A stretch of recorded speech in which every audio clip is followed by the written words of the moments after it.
نور الدین زنگی نو حضور نے ستیاں جا جگایا مصر چو، اور بھی بڑے حکمران سن، تو اس کی وجہ یہی تھی کہ نور الدین زنگی نے دارالحدیث بنائے تھے، بڑی بڑی عمارتیں تعمیر کرائی تھیں کہ یہاں بیٹھ کر شیخ الحدیث حضور کی حدیثیں سنائیں، رسول اللہ کے فرامین سنائیں، ان کو لاکھوں لاکھوں روپے مولویوں کو تنخواہیں دی، بڑے بڑے علماء کو، محدثین کو، کہا کہ آپ کا اور کوئی کام نہیں ہے، جو چاہے روغن بادام چاہیے، پستے چاہیے، بادام چاہیے، روٹی چاہیے، گھوڑے چاہیے، باغات چاہیے، آپ کو میں دوں گا، لیکن یہاں بیٹھ کر حضور کی حدیث پڑھاؤ۔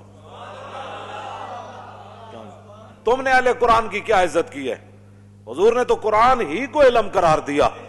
ہاں، حضرت زیاد بن لبید کہتے ہیں نا، حضور نے فرمایا یہ وہ وقت ہے کہ جب علم چلا جائے گا، تو کہتے ہیں میں نے عرض کی حضور کیف یذهب العلم نحن نقرأ القرآن ونقرئ ابناءنا ويقرئ ابناؤنا ابناءهم الى يوم القیامہ، حضور قرآن علم کیسے چلا جائے گا؟ پھر آپ کی امت پر زوال آ جائے گا، ہم آپ سے قرآن پڑھتے ہیں، ہم اپنے بچوں کو پڑھائیں گے، ہمارے بچے اپنے بچوں کو پڑھائیں گے، ان کے بچے پھر اپنے بچوں کو پڑھائیں گے، الى یوم القیامہ، قیامت تک یہ سلسلہ چلے گا، تو علم کیسے چلا جائے گا؟ حضور نے فرمایا او زیاد، میں نے تو سمجھا تھا تو بڑا سمجھدار آدمی ہے، مدینہ منورہ میں تیری ماں تجھے روئے، یہ کیا بات تو نے سمجھ لی؟ اولیس ھذا الیہود والنصارى یقرؤون التوراۃ والانجیل ولا یعملون بشیء فیہما، فرمایا یہ تمہارے سامنے یہود و نصارہ موجود ہیں، تورات بھی پڑھتے ہیں، انجیل بھی پڑھتے ہیں، لیکن جو اس میں لکھا ہے اس پر عمل نہیں کرتے، تو فرمایا میری امت قرآن ضرور پڑھے گی لیکن عمل نہیں کرے گی تو علم چلا جائے گا۔ بتاؤ، یہاں تو قرآن دیکھ کر امت کو پڑھنا نہیں آتا، جن کو دیکھ کر قرآن نہیں پڑھنا آتا ان کو کیا سمجھنا ہے کہ جناب فَبِأَيِّ آلَاءِ رَبِّكُمَا تُكَذِّبَانِ کا کیا معنی ہے؟ كُلُّ مَنْ عَلَيْهَا فَانٍ وَيَبْقَى وَجْهُ رَبِّكَ ذُو الْجَلَالِ وَالْإِكْرَامِ کا کیا معنی ہے؟ وَلِمَنْ خَافَ مَقَامَ رَبِّهِ جَنَّتَانِ فَبِأَيِّ آلَاءِ رَبِّكُمَا تُكَذِّبَانِ ذَوَاتَا أَفْنَانٍ وَمِن دُونِهِمَا جَنَّتَانِ، ان چیزوں کا ان کو کیا پتہ ہے؟ اذا وقعت الواقعۃ ليس لوقعتها كاذبہ خافضۃ رافعۃ اذا رجت الارض رجا وبست الجبال بسا فكانت هباء منبثا وكنتم ازواجا ثلاثا سبح لله ما في السماوات وما في الارض وهو العزيز الحكيم يا ايها الذين امنوا لم تقولون ما لا تفعلون كبر مقتا عند الله ان تقولوا ما لا تفعلون تبارك الذي بيده الملك وهو على، ان کو کیا پتہ ہے میں کیا پڑھ رہا ہوں؟ ہاں جی، جب آپ نے خود ہی قرآن کے ساتھ ایسے کیا، بال کندھا بیان میں نقطہ توحید تو آ سکتا ہے، تیرے دماغ میں بت خانہ ہو تو کیا کہیے؟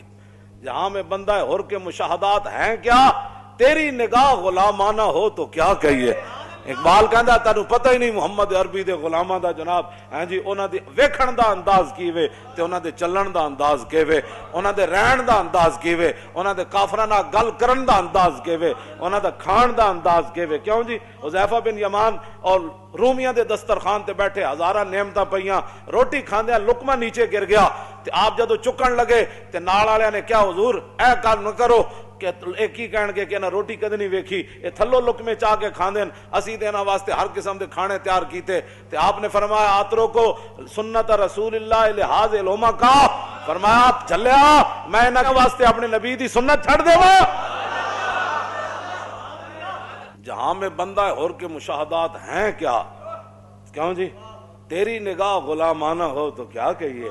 فرمایا تیری نگاہ ہی غلامہ والی، تو کدوں کہ ویکھیا کہ محمود غزنوی کنج آیا تے نور الدین زنگی دارالحدیث کنج بنائے، تو سدا بڑے بڑے مدارس تے جناب اجاڑنا چاہتے ہو، بڑے بڑے مدارس سے تسی اپنے گند داخل کیتے، ہمارا نصاب بھی پڑھاؤ۔ اقبال نے کیا لڑکیاں پڑھ رہی ہیں انگریزی، قوم نے ڈھونڈ لی فلاح کی راہ، یہ ڈرامہ دکھائے گا کیا سین، پردہ اٹھنے کی منتظر ہے نگاہ۔ اقبال کہتا ہے تے وقت آ کے دسے گا نا کڑیاں سے انگریزی پڑھ کے نہ کی بڑھیا، کیوں جی؟ کو خوب سمجھتا ہوں کہ یہ زہر ہے وہ کند، کیا فائدہ کچھ اور بھی کہہ کے بنوں معتوب، پہلے بھی خفا مجھ سے تہذیب کے فرزند، کیا چیز ہے آرائش و قیمت میں زیادہ، آزادی یہ نسواں یا زمرد کا گلو بند۔ کہنا میں کہندا میرا پہلے بھی بڑے ناراض ہیں تہذیب دے فرزند، کہنے لگا میں انہاں دا ہور ہے نا میرے خلاف بک بک، یہ میرے خلاف لوگ نہیں کرتے بک بک، اقبال کہندا میرے خلاف بھی بک بک کر دیں، کیا فائدہ کچھ کہا کہ او بھی بنو معتوب، پہلے بھی خفا مجھ سے تہذیب کے فرزند۔ کہتا ہے تہذیب دے بندے پہلے بھی، لیکن یہ خوب سمجھتا ہوں کہ یہ زہر ہے وہ کند۔ ہاں کہندا ہے کڑیاں دے دوپٹے لا دینے تے جناب مٹک مٹک اقبال کہندا بہل ہے دختر این دل بریہا مسلمانہ نزیبت کافریہ. اقبال کہندا جدو مسلمانہ دی دھی دوپٹے لا کے مٹک مٹک کے کالجاں یونیورسٹیاں جاندی تے اقبال کہندا اوے مسلمانہ دی دھی تینوں اے زیب ہی نہیں دیندی، اے کافراں دی اداواں تو کیویں اپنا لئیاں؟ مسلمانہ دیا دیاں جن کا آنچل نہ دیکھا ماہ و میر نے اس ردائے نزاہت پہ لاکھوں سالہ. اقبال کہندا جی میں خوب سمجھتا ہوں کیا چیز ہے آرائش و قیمت میں زیادہ، آزادی نسواں یا زمرد کا گلو بند. کہنا ہے میں اس بات کو خوب سمجھتا ہوں کہ کڑیاں دوپٹہ لا دے من ایک قیمتی ہے یا وڈی چادر کر کے ٹرن ایک قیمتی ہے. سارا کچھ تو تسی تباہ کر چھڑیا ہے، تو کی چھڑیا تسی جناب، کی پڑھایا تسی تے جناب 12-14 کلاساں پڑھا کے منڈے نو جناب تسی تے نماز بھی نہ سکھا سکے، تسی تے جناب وہ جنازے دیاں دعاواں بھی نہ سکھا سکے، تسی تے منڈے نو جناب طہارت دے مسائل بھی نہ دس سکے، تسی تے بھی نہ دس سکے کہ وضو دے فرض کتنے، تیمم کس کو کہتے ہیں. جذبہ قرآن زیغمی روبائی است، فقر قرآن اصل شہنشاہی است. اقبال کہندا قرآن تو بغیر شیری دا دعویٰ کرنا اے تے لومڑی دی گل ہے. کہندا قرآن تو بغیر بندہ شیر نہیں بن. جذبہ قرآن زیغمی روبائی است. اقبال کہندا قرآن تو بغیر بندہ کہے میں شیر ہاں، وہ شیر نہیں، وہ تے لومڑی ہے. ہاں جی فقر قرآن اصل شہنشاہی است. اقبال کہندا قرآن تے پڑھن والا تے قرآن تے عمل کرن والا تے وڈا شیر ہوندا، ہاں او شہنشاہ ہوندا. کیوں جی وہ تو شہنشاہ ہوندا، وہ تو تہ بند بن کے تے جناب میدان او دے چلے جاندے. ایک نے بھی نہیں کیا حضور کپڑے تے دیو، انہاں نوں تے کفن بھی نہ ملے جڑے قرآن پڑھے ہوئے سن شیر تے جا کے میدان او دے شہید ہو گئے جناب. انہاں کول تے کپڑے بھی پورے کوئی نہیں سن، تو انہاں تے پیٹ تے پتھر بن کے تے میدان خندق کے چلے گئے. اج جناب گھر سامان نہیں سی لایا، فقر قرآن اصل شہنشاہی است. اقبال کہندا قرآن جڑا پڑھن والا ہی اصل شہنشاہ ہے.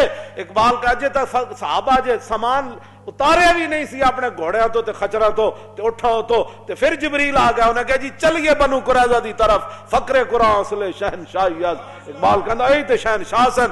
ایک صحابی نے بھی نہیں کیا حضور روٹی بھی رج کے نہیں کھادی، انہیں کہا جی چلیے بس اتنی گل ہے جناب. قبر وچ اتنی جگہ ہے، اسن دے کے رون لے اور دس تینوں دتا کس دلاسا ہو. اسن دے کے رون لے اور دس تینوں دتا کس دلاسا ہو. بندے عمر بندے دی ایویں گزری جی میں پانی وچ پتاسا ہو. تے سوڑی سامی سٹ گتے سن تے پت نہ سگ سے پاسا ہو. تے صاحب تے تو لیکھا منگسی باہو رتی گھٹ نماشا ہو. اس واسطے اتنی ساری لبنی جا او بھی قسمت والے نو لبنی، او بھی قسمت والے نے رکھنا ہے انہوں تھلے، ورنہ گور کون تے دھڑال کر کے سٹ دین. پھر قبر جنہاں دی جیوے ہو اور قبر پھر انہاں دی جیڑی جنہ حضور نال وفا کی تھی. ہاں پھر رسول اللہ نال جنہ وفا کی تھی تے اسی تو انہوں او راہ لا رہے ہیں. نور الدین زنگی کی بنایا جی دارالحدیث. دوسرا انہاں مدرسے کھولے، بند نہیں کیتے، مدرسے کھولے تے دینی کتاباں چھاپ کے تے مفت تقسیم کیتیاں. چھاپ تے مراد لکھوا مطلب تسی کہو جی اس ویلے چھاپے خانے کتے ہوندے سن، اس ویلے بڑے بڑے شعر بیٹھ کے سونا سونا خط لکھتے سن. تیسری بات نور الدین زنگی نو ستیاں رسول اللہ نے جا کے جگایا، فرمایا اٹھا ہے میری ناموس کے لیے. کیوں جی ایویں کوئی نہیں کوئی کام کسے دا کردا، کوئی تعلق ہوئے تو کرنا. ہاں کوئی تعلق ہوئے تو کرنا، ایویں نہیں کردا جی فلانا نہیں کردا میں آکھا نہیں کردا تو روے اپنی قسمت نو. کیوں جی شکر کرن لبیک والے جڑے دیہڑی راتی لبیک دا نعرہ لاندے او نہ ہو میرا ذکر حضور میں ہوا ورنہ خوشی میری طرف دیکھ کے مسکرائی کیوں. تسی کتنے خوش نصیب ہو ہر ویلے تجدید عہد کر دیو. کیوں جی تجدید وفا کر دیو. تیسری بات جو نور الدین زنگی کے اندر تھی وہ سرکاری خزانے سے تنخواہ نہیں لیتے تھے. ساڑھے بزرگاں نے لکھا ہے نا تین وجہ تو نور الدین زنگی نو حضور نے ستیاں جا جگایا. آپ نے فرمایا کہ آ مدینہ منورہ میں میری عزت کا کام ہے. پھر نور الدین زنگی پھر این اپنا دامن کر کے نا کمیز این چک کے تے پورے مدینہ پاک دی گلیاں این پھریا سی، اپنی فوج نال روندا سی حضور تسی مینوں اس کام واسطے تسی مینوں منتخب کیتا، حضور میں تے اس کوئی نہیں سی قابل، حضور تسی مینوں آ جگایا، حضور تسی میرے اس کام واسطے منتخب کیتا.